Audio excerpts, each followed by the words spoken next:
We have arrived. The Suwon World Cup Stadium. First thing I've spotted. Kieran Trippier, Sandro Tonali, Bruno Gomes against the K-League All-Star team. More on that a little bit later. But we have arrived. You can see the stadium. It's weird because this comes out. It's like it looks like a suspension bridge, doesn't it? And obviously you can see some of the seats in there in the distance. But we'll have a little wander around, shall we? Again, that's a better view, isn't it? Much better view.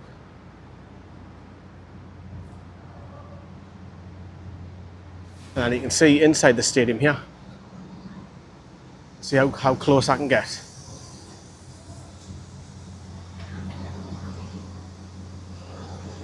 Ta-da! Here's the main entrance.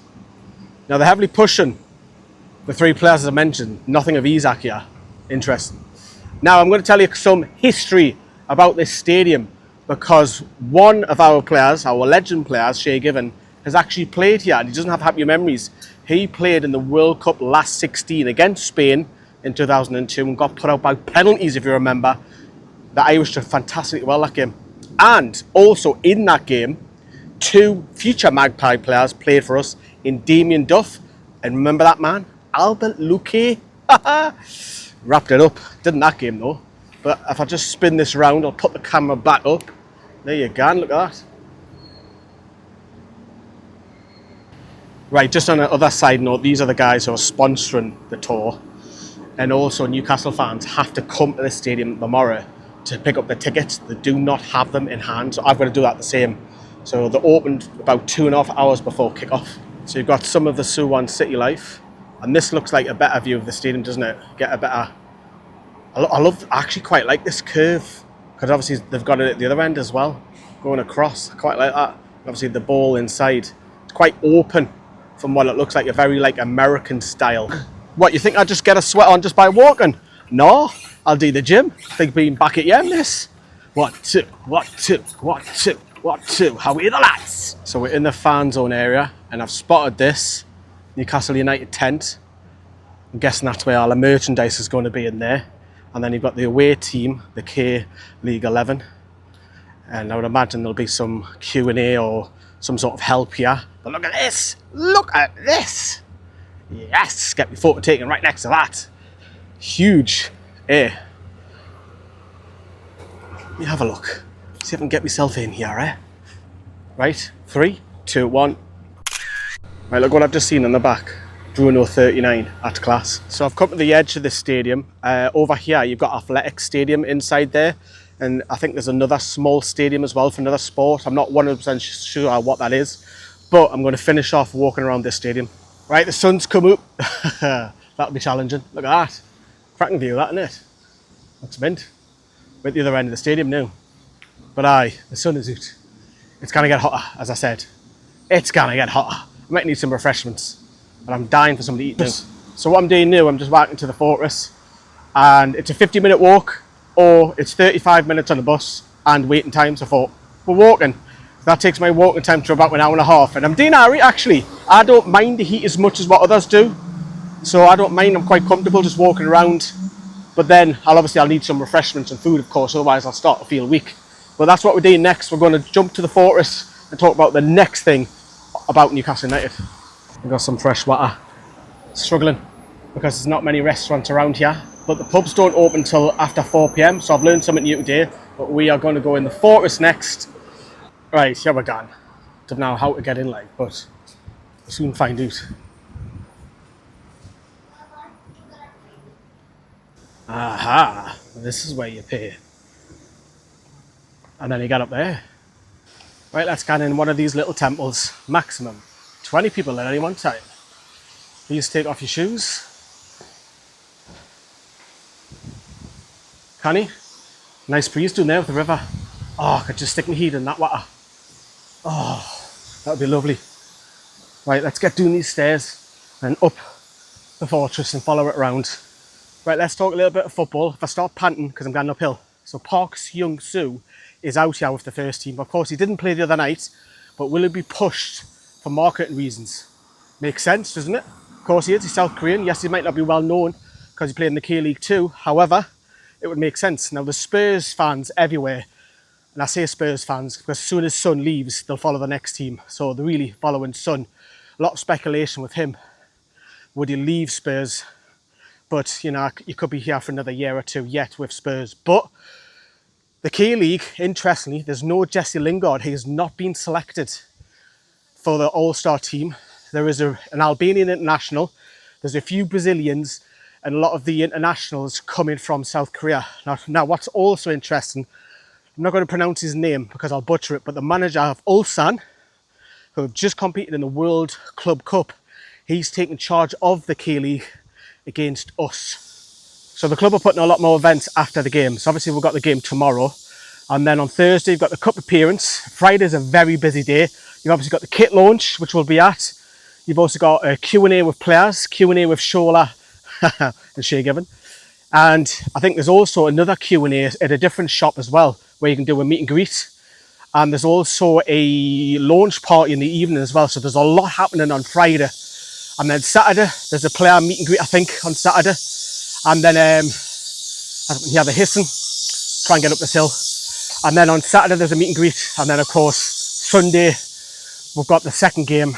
So, busy few days starting after tomorrow, really. So canny wham. If I just spin it round, we're going to get on the top of there. Oh, there's a nice breeze here, actually. Oh, that's lovely. Going to tell you some stats about this place in a second. Right, history lesson for you now, as we leave this courtyard room area. Now, this Hwaseong Fortress was built way back in 1794 to 1796. Wow. And it was by King Jwangjo. Now, the reason why he built this, it was in honour of his dad. As you can see, I'm reading this off Wikipedia. I'm not cheating you. Because of his father, Prince Sado. Sado had been executed by being locked alive inside a rice chest by his own father, King Jwangjo, after failing to obey a command to commit suicide. That's incredible. Obviously, this is a defence territory as well, and it has been partially damaged twice since it's been built. Once by the Japanese when they controlled South Korea, and another time in a war. So there you go. Fountain of knowledge, yeah, thanks to Wikipedia. Now, if we have a little peek through the wall. Hey, we walk from there, the top left.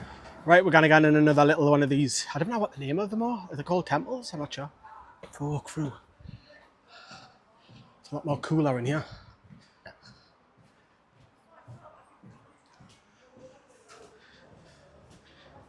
Watch the step. They are quite steep. We are taking a temporary pit stop because I've spotted this and I want to go up it. I haven't been in a hot air balloon since being a kid, but this is stationary though, at least. I'm not going to run South Korea with it. Well, I bet you didn't expect that from me this morning. He stuck it in a hot air balloon, gone up Suwon. But here we are.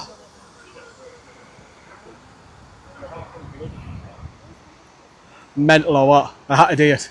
You're only on holiday once. Should we talk some football up here?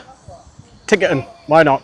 So you might have seen that Newcastle have announced that if you want to buy an away ticket, you've got to do it inside 24 hours now, which is what 50% of people voted out of 4 A, B and C and D. 50% voted for the 24-hour option. So you've got to purchase them in 24 hours and then it gets just distributed who has the most points, and then you've got to pay. I think that's another 24 hours, then another 24 hours, I believe. I could be wrong on that, but yeah, crazy, isn't it?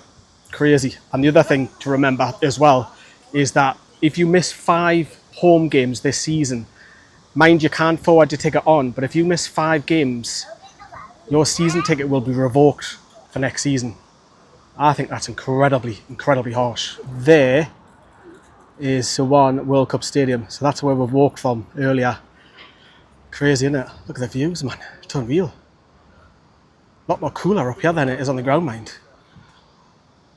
You can see the skyline in the background, and obviously you've got one of the mountains over there. Impressive. Only a tenner, you know. Tenner to come up here. How cool was that? This is why I absolutely love pre-season. That was just pure spur of the moment randomness. Love it. Oh, that was class. I absolutely loved that. Love that. That'll live long in the memory, that, you know. Absolute class. It wasn't quite a hot air balloon. It was an electronic one. But I'm claiming that as a balloon in the air. That was mint. That was absolutely mint.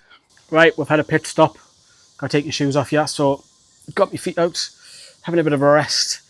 As you can see, this is the mics that I use. Obviously, I've got my phone charging. Always carry 3 battery packs. But look at this building out there. Looks class, doesn't it? What if I can zoom in? Let's have a look. See if I can zoom in on this. But if you can see, it goes all the way at the top there. I think that's where we're going. Jesus Christ. Look at that. Not looking forward to these stairs, like, but we've got a date, everyone. We've got to get run the whole while. Right, I'm having a bit of a breather because I'm out of breath. You can see behind us. Oh, look at that. And if I spin the camera around, you can see. I don't know what it looks like on camera, but that's steep. But let's get up there. Right, we've made it at the top. Jesus. Oh, yeah, that was tough. Oh. So now when I tell you, I like the heat. I might have been lying to you. But if you're still watching this video up to now, well done. I want you to comment underneath, well done. That's it, then I know how far you have came. Still got 2 pieces of Newcastle news to talk about, which are from the past 24 hours. Oh. Ah. World Heritage Site, Hwaseong Fortress. For you historians, this is a bell that goes off every day. Look at the size of it. Wouldn't want to stand next to that when it goes off. 3 times a day. We are at the very, very top. If I spin to the right, you'll be able to see the balloon somewhere there. The stadium here. Remember that castle building? Where is it? It's somewhere on the right hand side. I've lost it. There it is. There it is. It's a long way up. Thankfully it's all downhill now, because I needed that. Oh, downhill. Music to my ears. Right, we will talk some football once we get to the bottom of here. Let's talk Aaron Ramsdale. So the last 24 hours, all the reporters, Owen Stein, Craig Hope, who's out here, Keith Downey, they've all said that Newcastle are after Aaron Ramsdale after losing out to James Trafford. Not a surprise there, we've lost out another player. Seems to be the common trend this summer that nobody wants us or we're not putting the money down. Whatever the reason may be, maybe it's both, who knows. But the option to loan and then make it permanent towards the end of the season. There's 2 things I want to bring up here. The first one being Martin Dubravka was not part of the Singapore squad, but he flew out here on his own to meet the rest of the squad here. That tells me that he's on his way out. He's been brought in just to get some match game time, because we've seen John Ruddy play. It'll be Dubravka now. But that would tell me that he's heading back out the door. But with Ramsdale, the question is he any better than what we've got? The answer for that is no. Yes, goalkeepers can bloom later on, because Nick Pope's the prime example of that. He got better into his late 20s. But is he better than what we've got? I don't think so. A loan is an option to buy. Could have saved money for this summer? Or is it a case of, now we can make that deal permanent next year and he becomes number 1? I don't know. Like, I kind of got the Trafford situation where with James Trafford, you can bring him in, he's young, you can develop him, and then eventually you'll take over Nick Pope. So there's potential growth in that. But how much growth is there in Ramsdale? Can he become any better than what he is? I don't think so. Is he any better than Nick Pope? I don't think so. Do I get why we're going in for him, allegedly? I don't think so. It must be because it's Dubravka's replacement. It's the only thing that I can possibly think of. I can't think of anything else. So that means that Nick Pope will be the number 1 with Ramsdale competing. The other thing I want to bring up, which is all over social media, is has Liverpool been tapping up Alexander Isak? Now these are just rumours, of course, that are going around. Bloody hell, this hill's steep, isn't it? Friggin' hell, get me brakes on here. So that is the rumours going around. Has it been tapped up? Has it turned them? Potentially, it happens. It happens. Players talk to each other. Agents talk to each other. You know, it's only just become apparent that Virgil van Dijk, Liverpool were found guilty of tapping him up. So, there we go. I didn't know if he's been tapped up, in all honesty. With the sale of Luis Diaz heading out the door, does that free up the money then for Liverpool to come in for Isak? I think we'll come back in and test with a D, and then it's whether Newcastle get the money that I want. And if we do sell him, Get all of it up front. None of this structure payment or what have you. Let me know how you feel about, has he been tapped up in Ramsdale? Because I'm not that. Look, if he signs, I'll be all for it. Get behind him. But I have to question why first. But I have just spotted something. And anybody who's been watching my videos knows I love a 7-Eleven. We're going in that. We're nearly at the end of this fortress, but we are going in there for some more drinks. Before I go in the 7-Eleven, I've had 4 bottles of water and I've had 2 cans of Monster. That's how hot it is. And I want more drink. Look at that. Choo-choo. And would you look at that? We have completed it. I am buzzing. I'm also knackered. But delighted to say we have completed the fortress. Oh, get me to the pub and we'll talk about Eddie's presser. I've decided that we're going to get towards the hotel, which is almost an hour walk from here. Just love walking, don't I? So we're going to do that, and then we're going to get a restaurant or a pub that's in that area, just up next to the hotel. Just so I don't have to walk later on. So I'm just getting it out of the way now. Yes, I could get public transport, but I want to experience being here proper. So I'm walking it. I lied to you. Before we get back to it, I spoke to Peter Silverstone at the event in Singapore, which he given the show I was. And I was asking him about how the NUFC women community need representation. And what I mean by that is, for example, how the club just suddenly changed them to play in the international stadium. There was no communication on it. People had already gone out and bought season tickets for Kingston Park, and now they've been flipped and they've got to switch stadium to Gateshead. Now for me, it doesn't really make an impact to me, but I feel like sometimes the women don't have a voice. So I asked Peter Silverstone, how come Newcastle United women don't have their own supporters club? Because I think it's a niche. Yes, I know you've got places like Singapore and across the world, America and so on. But how come? Because I think the women are unique, that they need their own. They need a representative. And Peter Silverstone didn't quite get what I meant. He was asking, do you mean like somebody on the fan advisory board? And I just said, no, just their own supporters club, that they can go to the club and have an opinions, because I think it's such a niche. I'm going to get 1 hour here. I am. No, I'm not. So anyways, it's just a niche that, and I put it forward to him. He said he'll pass that information on board, and let's just hope that he has, because I'm trusting him to do that. Because I do feel like, I know a lot of you didn't care about the women, but I do. I care about the whole club, not just the men. I care about everything. And maybe it's a bit too much that I care, but I've got to put my point across, and hopefully that does get put forward. Oh, look at that. Fresh pint. Got some water as well. I don't know why, but £2.44 for that. Absolute bargain. He was asked about Aaron Ramsdale today, which was interesting. He said he's worked with him in the past. Obviously, he's worked at Bournemouth with him, but he wouldn't be drawn into transfer news. Make of that what you will. Sven Botman will not play against the K-League. They don't want to risk him. It's not a serious injury after the scan, which is good news. He might play against Spurs on the weekend, but it's likely that he'll play in the double header, one of the games anyway, in the Saga Cup when we return back to the UK. And he was also pressed on Alexander Isak. Look, it is getting a bit boring with Isak when nowadays. However, it's as you were. That's basically it. It's as you were with Isak. He's obviously in contact with Eddie Howe's in contact with people back at home. But apart from that, that's what press conference was. It wasn't much from it, to be honest with you. I thought it would have got a lot more out of it, but there we go. That's you up to date with everything evolving Newcastle United. Now, something will break later, and I'll probably be asleep, to be honest with you. But if it does, there you go. Hopefully, you've liked all the effort that I put in for you today. Drop us a massive like, and we'll see you for match day.